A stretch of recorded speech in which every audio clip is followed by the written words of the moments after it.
Ja, aber sag mal Dying Out. All right. So, first things first, guys. How are you? Good, very good. Tour life, but doing good. Okay, good to hear. So, I don't have a lot of time, so I'd like to jump straight into it. Sure. This was a very free process for you. You just finished with your label, and so did it remind you of when you first started out? Totally, yeah. We kind of like, it felt like going back to the roots. It was just the four of us, like kind of back in the day when we founded the band in like that's like 17 years ago, right? Yeah, super long. Yeah, it felt a little bit like the beginning. We were just being super free and we just did whatever we wanted to do. We produced ourselves, we wrote ourselves, like nothing else was important. It was just, we were just focused on making music that we love and that we want to do, and nothing else mattered. And I saw a picture on your Instagram which had the four of you on it when you were quite young. I don't know if you know which one I mean. Yeah. But so if seeing that picture and then going through those memories, what was making music like back then? It was simpler, like it was just easy because it was just about making music, like nothing else mattered. And then sometimes, record companies and, the music industry makes it very complicated, Right. And I feel like success, of course, and as well, success, yeah. So I think the challenge is to keep the simplicity and the reason why you started out, and that is because you enjoy music. Right. And we kind of wanted to go back to that, like, we enjoy music, and this is why we do this. This is why also we announced the tour before we even finished the album, is because we wanted to play. We're like, yeah, we need to go back on the road, like we want to play. We didn't want to spend too much time with, record company bullshit, Sure. Well, it's interesting that you mentioned the success, because starting out at your age, I believe you were about 16, 17 when everything started to take off. So what was that like? How did you experience going through all that hectic?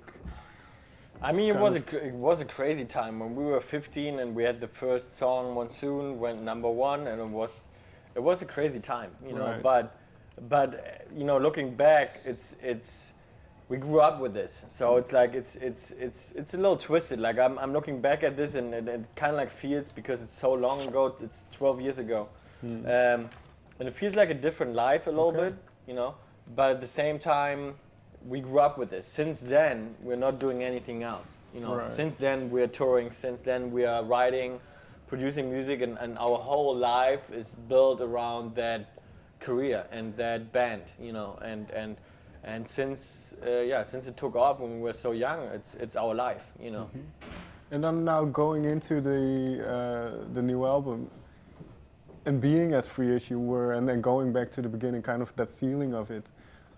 Where did you start? What was it? A song? Was it a sound? Where did you start? I mean, we kind of took confidence from the last record because we kind of started out on the last record to produce and write so much more on our own, and have less people involved, even though there were a lot of other people. So there were still compromises here and there.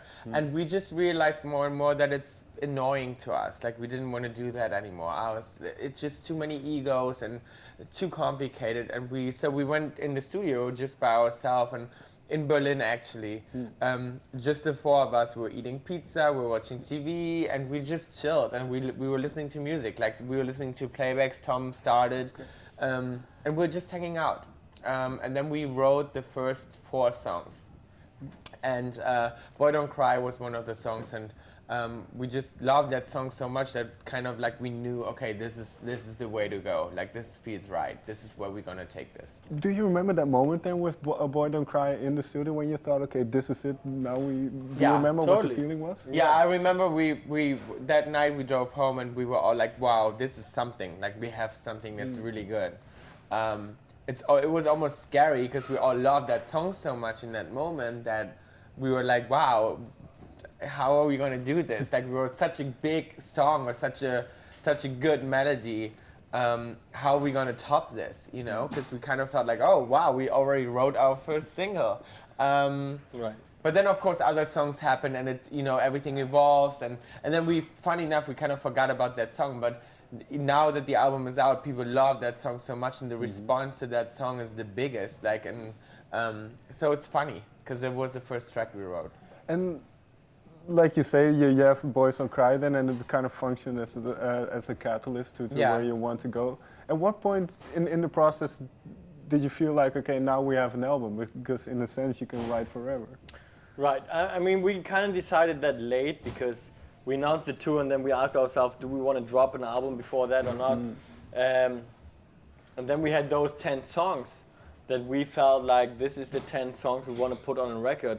There shouldn't be more, there shouldn't be less. This is exactly how many songs, and this is exactly these songs we want to put on a record. So I can finish them. I can finish them up. Let's do it, you know. And because you know you have a status where they're just lying around as demo versions, but I felt like we were pretty far in the process of producing those 10 songs, and so we decided to do it. And then I think we had like 1 or 2 months left to finish it, and we just did it. It just felt very cohesive, like the whole album. Like we didn't feel like we had to put, like to just have album fillers or have certain things that need to be on an album, like this one ballad and this one acoustic song and this one this or one that. Like we just felt like we're just gonna do our thing, and it's not a very commercial record because it's very, very cohesive. But we didn't care about, you know, fulfilling, you know, any standards you have to have on an album. That's why we were like, let's just do these 10 songs, and this is one world. It's like one sound world. Right. And is that difficult to do because you do have an audience who have certain expectations of the kind of music that you make? So, and then with the previous album as well. But is that in your mind while you're writing? I mean, you know, it's like we appreciate our fan base and love that we have.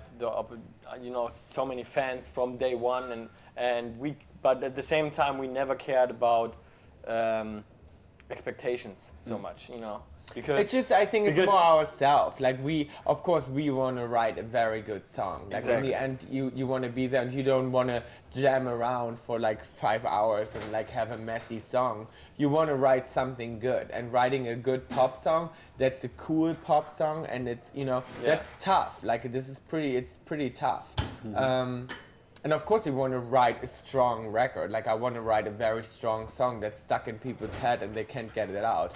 And I think that worked fine with What If. Like What If is the song that I was like, once you hear that song, you probably can't get it out. I mean, that worked pretty well with a few people. Well, let's go into What If then. Do you remember and for this song lyrically, what kind of sparked that track? No, it's funny because we had this song for so long, and then for me to find the melody in the chorus took so long. Okay. I had the verses first, and then I couldn't come up with the chorus, and it was really tough. Like that song took a while. We had a lot of different versions, and we recorded it in the phone. Yeah, we had different versions, and then it was really one of the last tracks we finished for this album as well, because I couldn't come up with the chorus, and I couldn't come up with this one hook I wanted. And then actually, like, you know, very far along the album process, I had the idea to that song because I was at a party and I missed out on that chance, and I saw someone that I liked and I didn't say something, and I was so mad at myself, and I was like, what if that was my person? So that's how I wrote the song. This is how it happened. Like after that party, I came up with that line, and then we took our dogs for a walk, and then I had the vocal melody, yeah.